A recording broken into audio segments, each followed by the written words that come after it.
મહેસાણા દૂધસાગર ડેરીના chairman vice ચેરમેનની ચૂંટણી પદે અશોક ચૌધરીનો મેન્ડેટ અપાયો છે।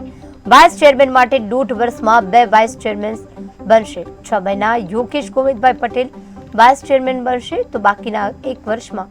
રમીલાબેન ઠાકોર ચેરમેન રહેશે। આનંદનો લાગણી પણ છે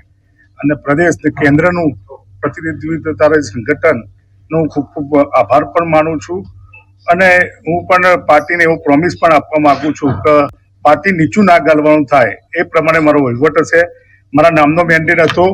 પણ છતાં સામે ઉમેદવારી થતી હતી એટલે મારા થોડુંક પાર્ટીનું મહત્વ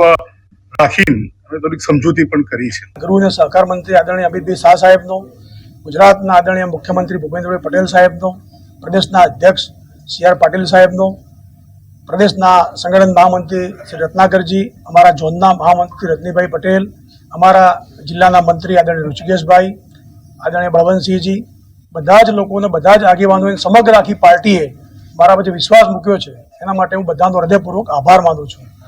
ગયા 3 વર્ષની અંદર જે પ્રમાણે દૂધસાગર ડેરીમાં કામો થયા છે એ કામોને વધુ ગતિ આપવા માટે અમે હજુ પણ બધી ટીમ બનીને એને વધુ ગતિ આપી અને પશુપાલકોને સારા દૂધના ભાવ મળે,